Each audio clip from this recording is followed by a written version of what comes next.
Compagnon trader, bonjour et bienvenue dans ma modeste demeure, hein. C'est un petit chalet en bois, ça se voit pas forcément puisque là vous avez en fait, hop, je vais tourner, voilà, ça s'appelle du siding, c'est une sorte de couche protectrice qui englobe en fait le chalet plus en fait l'isolation extérieure. Alors voilà, je vous parle de mon chalet puisque je suis dehors, je suis à la campagne encore aujourd'hui et je m'envole pour la France en fait dans assez peu de temps puisque en fait lundi je serai déjà en France pour plein de choses, pour les vacances et aussi pour le séminaire de scalping. Voilà, donc petite vidéo pour commencer avec la nature. Je vais vous parler aujourd'hui des marchés financiers. On va prendre un petit peu la température des marchés. Et puis, je vais vous parler également de trading algorithmique, puisque j'ai souvent des questions. Hop, est-ce que ça tourne? Ça tourne, pardon. J'ai souvent des questions sur la rentabilité des robots, et j'avais envie de tordre le cou à quelques idées reçues, notamment sur en fait la stabilité des gains.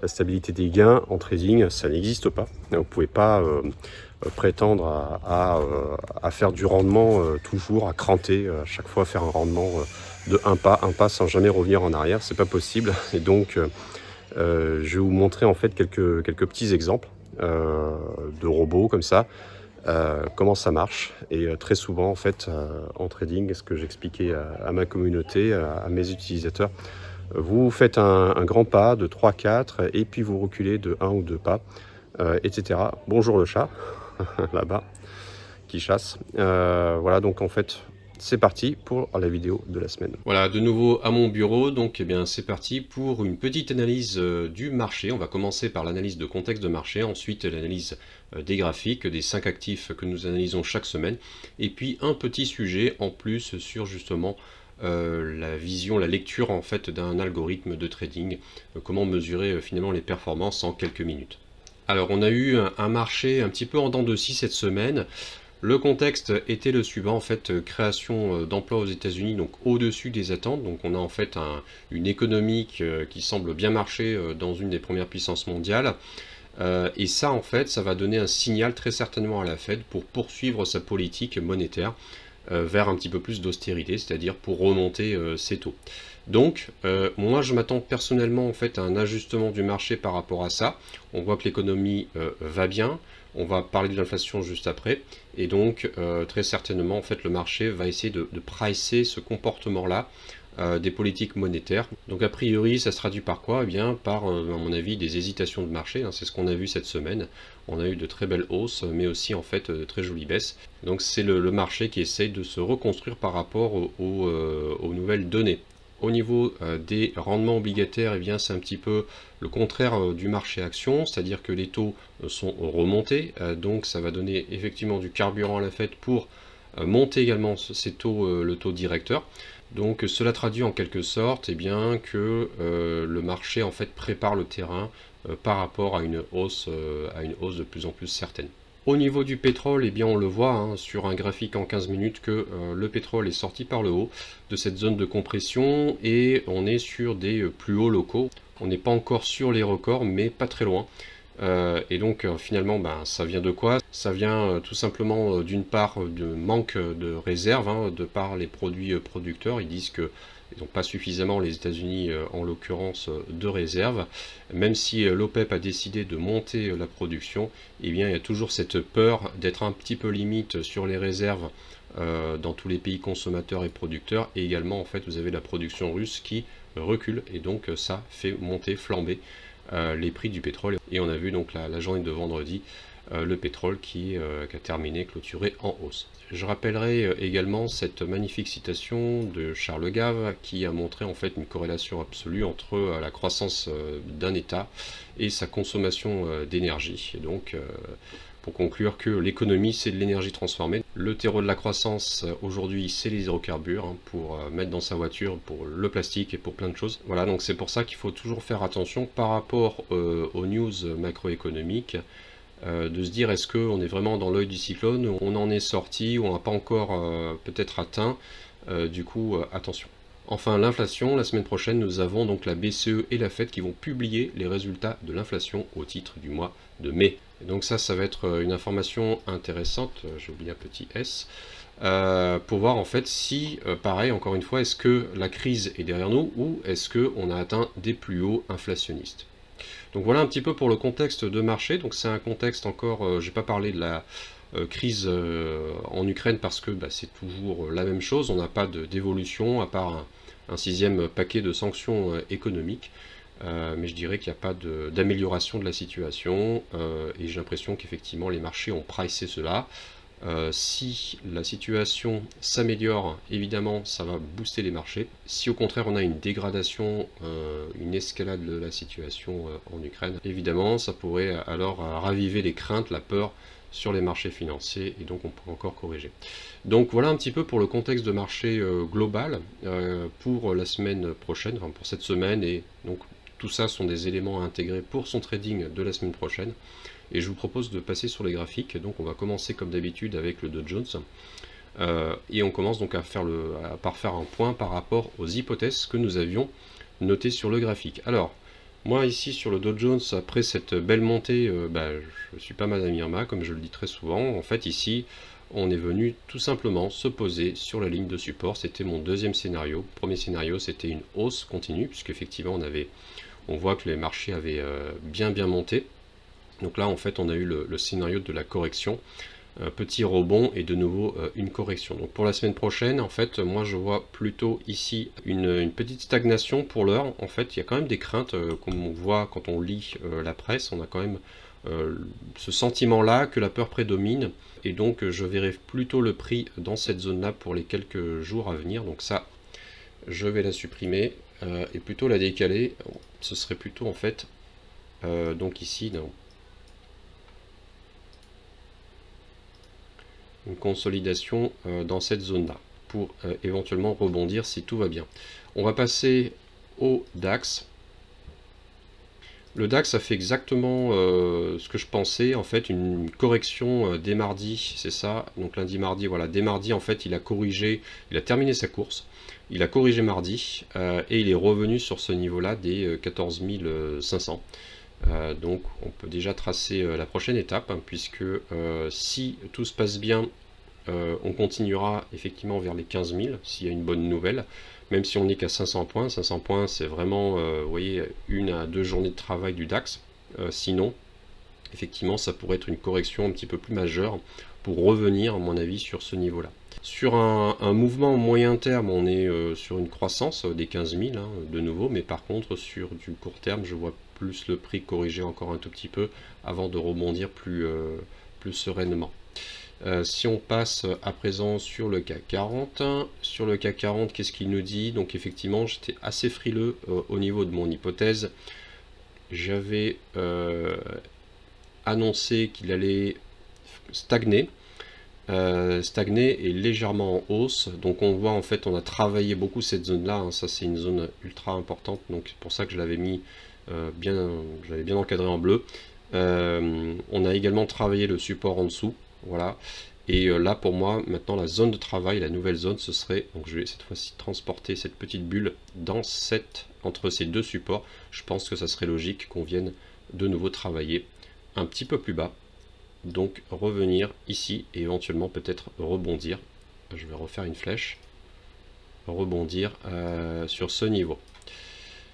Voilà pour le CAC 40, pas d'autres nouvelles pour l'instant. Voilà.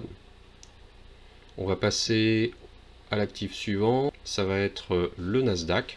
Le Nasdaq, on a eu un travail qui a été fait pile poil entre les 13 000 et les 12 500, joli travail de consolidation. Donc je dirais qu'en fait effectivement on vient de loin sur le Nasdaq. Les taux très élevés, on n'aime pas ça dans la tech, et donc on s'est posé effectivement sur les 12 500 mais sans aller plus bas. Donc pour moi sur le Nasdaq, on a quand même une belle bougie baissière comme on voit sur la journée de vendredi. Peut-être que effectivement on pourrait baisser légèrement, mais pour moi en fait cette correction là elle a déjà bien été faite. Donc si on baisse, ça serait je crois pas qu'on va retourner en fait aux 12 000, sauf s'il y a un événement important. Pour moi ici, ça serait plutôt une zone de travail qui sera en fait autour des 12 500. Donc mon scénario est un peu plus pessimiste que la semaine dernière. C'est une zone de travail ici, dans cette zone-là, autour des 12 500. On va à présent regarder le Bitcoin. Le Bitcoin, pour moi, il devait rebondir après quand même une période à stagner autour des 29 000. Je pense que donc à l'heure d'aujourd'hui, on est samedi, 29 580, 29 600. J'ai cru effectivement. On voit qu'il avait d'ailleurs bien rebondi, ça pouvait marquer un renouveau, un départ. Pour moi, en fait, on est dans un cycle sur le Bitcoin, un cycle qui doit en fait terminer sa purge, terminer ses temps en fait. Dans un cycle, il y a plusieurs temps. Il y a un temps où le marché monte, il y a un temps où le marché accélère, un temps où le marché stagne, et ensuite il commence en fait à redescendre. Donc il faut attendre effectivement la fin de ce cycle pour pouvoir reconsommer du Bitcoin en toute sérénité. Pour moi, du coup, tant qu'on n'est pas sorti de cette zone-là, je ne peux pas dire où est-ce qu'il va aller. Pour moi, la logique serait qu'il rebondisse, évidemment. Ça, c'est ce que j'attends. Par contre, je suis incapable de dire s'il va le faire ou s'il va continuer de se poser en fait tranquillement cet été sur ces niveaux-là. Si on regarde en fait l'été dernier, on voit, vous voyez, tout donc entre juin et août, on voit qu'il ne s'est pas passé grand-chose par rapport au reste de l'année. Vous voyez, à partir de septembre, vous voyez, octobre, novembre, décembre, là, ça commence à valdinguer.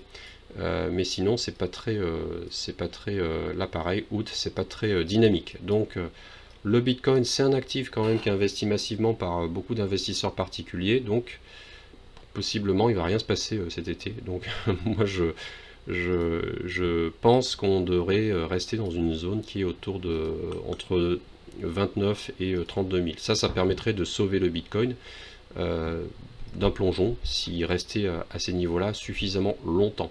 Ça voudrait dire que le marché fixe le prix dans cette zone-là et que tout le monde pense qu'à 30 000 c'est un bon prix pour cet actif-là. Si vraiment en fait il y a un souci majeur sur la crypto, alors on irait passer en dessous, mais je pense qu'il y a encore de la marge pour la correction étant donné ce mouvement. On voit vraiment, on est un petit peu comme dans une tête-épaule, épaule-tête-épaule inversée, donc ça pourrait totalement corriger encore sur cette ligne de coup. Donc voilà, pour moi, le scénario, on va dire qu'on reste sur les 29 000 parce que j'ai pas d'autres éléments. L'action du prix suggère plutôt une remontée, donc à voir. À présent, je voudrais vous parler de trading algorithmique parce que c'est quand même une bonne partie de mon activité. C'est également une grande passion, comme vous le savez. Et je reçois beaucoup de courriers et souvent, on va dire, c'est pas souvent, mais ça attire mon attention. On va dire 10 à 15% des courriers que je reçois, c'est des personnes qui me demandent, Guillaume, ton robot, quel rendement il fait par mois? J'entends la question, mais ça me gêne toujours. Ce type de questions-là parce que d'une part en fait ça montre que la personne ne connaît absolument pas le trading et ce qui me gêne quand je propose en fait un algorithme en vente, ça me gêne un petit peu que la personne ne sache pas ce que c'est que le trading, puisque le trading en fait tout simplement ça n'est pas de faire en fait des progressions standards régulières mois après mois. Ça marche pas comme ça. Vous faites très souvent ce que je disais en fait, je rassemble tous mes utilisateurs dans un canal privé Discord dans lequel j'essaie d'éduquer à ma façon, en tout cas d'expliquer comment moi je vois les choses en trading, comment ça marche finalement un algorithme, un robot ou un bot, appelons-le comme on veut, et très souvent même un trader discrétionnaire. On fonctionne comme ça en fait, on gagne 100, on rend 10, 20 ou 30, et puis on regagne 50, puis on va rendre 5 ou 10. Vous voyez, parfois vous allez rendre vos 100 aussi, et puis vous allez de nouveau regagner. Donc ça marche comme ça. Vous faites pas de la marche avant tout le temps. C'est pas le trading un complément de retraite. Vous allez gagner voilà vos 1000 euros chaque mois de façon régulière. Non, ça marche pas. Donc l'investissement financier boursier en général, ça ne marche absolument pas comme ça. Ça marche par cycle. Des fois vous allez gagner, vous allez faire une grosse renta, vous allez faire 100, 150, 200% de renta. Parfois vous allez faire du moins 10, moins 15, moins 20. Parfois vous allez faire du moins 50. Voilà. Mais il faut être vraiment à l'aise avec ce type-là de fonctionnement pour investir dans un algorithme. Sinon, je préfère que vous n'achetiez pas de robots et que vous ne vous risquiez pas à être déçu. Donc voilà, ça c'est vraiment important. Et le deuxième point, je voulais également intervenir parce que on est tous humains soumis à des biais. On aime ce qui est beau, on aime ce qui marche, on aime ce qui est automatisé et ce qui est régulier. C'est normal, on aime la stabilité. Et j'ai pris un petit exemple que je voulais vous montrer, que j'ai titré cette slide Résister. Je dirais pas où est-ce que je l'ai pris cet exemple-là. Voilà, donc j'ai trouvé en fait au hasard, j'ai cherché sur internet des robots qui fonctionnent avec ProRealTime. Comme ça vous parle, vous êtes habitué de cette plateforme-là. Et qu'est-ce que je vois en fait, les deux trucs qui me sautent aux yeux. Vous voyez, j'ai regardé en fait là où il y avait des ronds verts, le plus vert possible, sur un horizon assez grand. Donc, quand vous avez ça, fuyez malheureux. Parce que c'est pas possible de garantir en fait ce type-là de résultat sur le long terme avec ces statistiques. Donc je vous le répète, si c'était vraiment ça, si ça marchait réellement, je sais pas moi, la personne serait millionnaire et ne vendrait pas des algorithmes sur internet.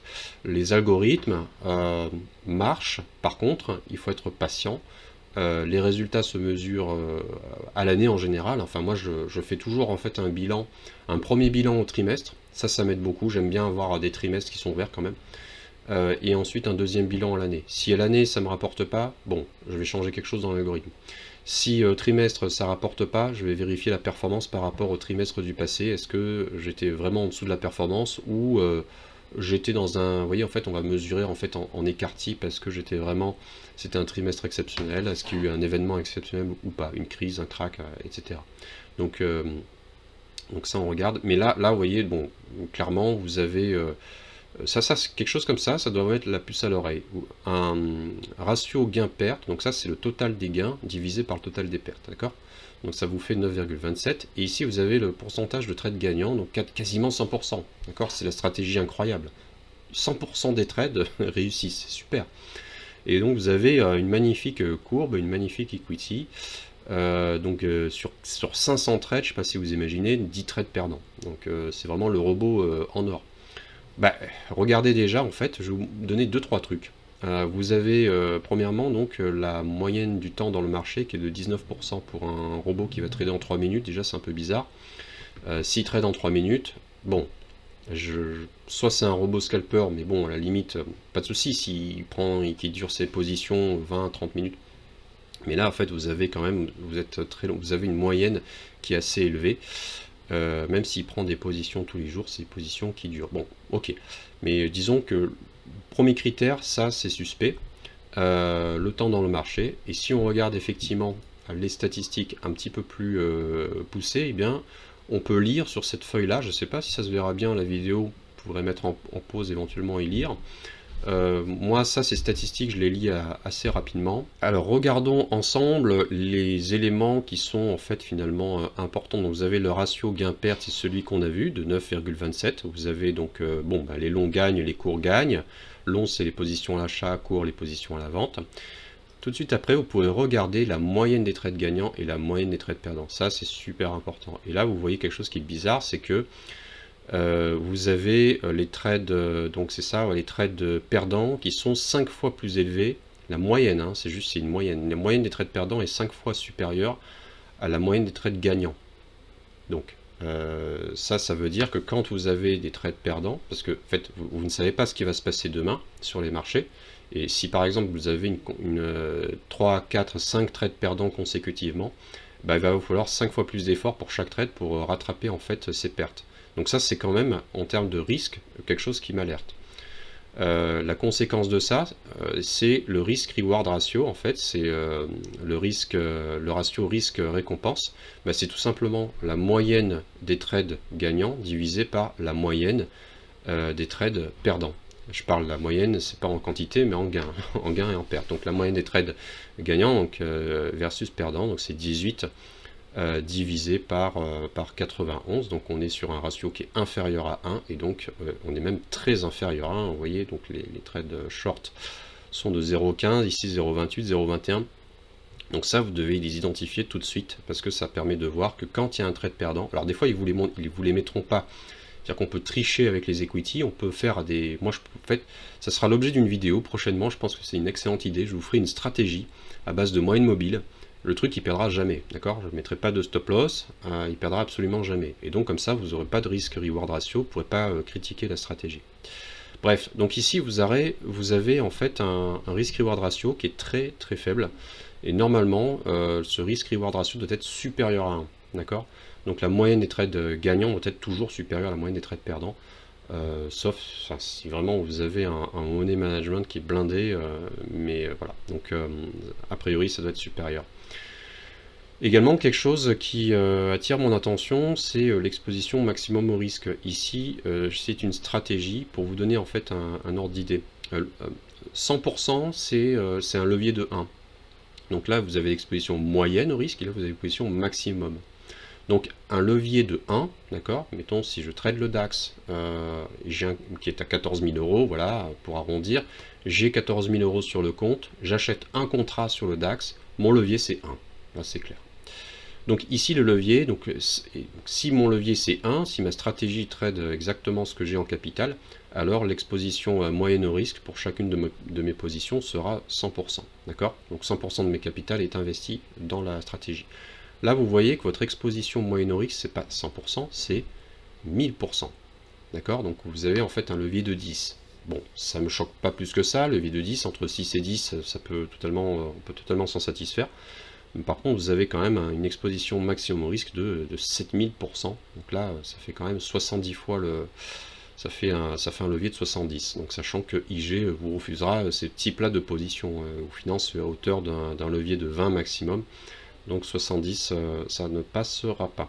Moi ici, ce que j'essaie de vous dire, c'est que ne croyez pas en fait les vendeurs de rêves, hein. Moi je pense qu'il faut vraiment, si vous voulez diversifier, choisir une stratégie avec des ratios qui sont, voilà, qui sont solides. J'avais fait une vidéo là-dessus et un webinaire pour justement former. Moi, je cherche vraiment à vous apporter les clés pour savoir identifier les bonnes stratégies des mauvaises.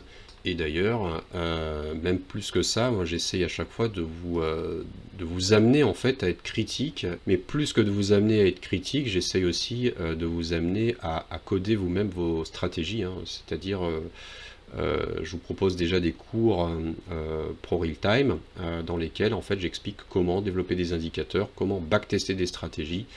Là j'ai un élève en coaching actuellement, on est sur une fin de coaching et on est en plein justement dans le backtesting. Donc on a fait du scalping, là on est dans le backtesting de stratégie, on travaille sur Excel, on va travailler bientôt sur ProOrder.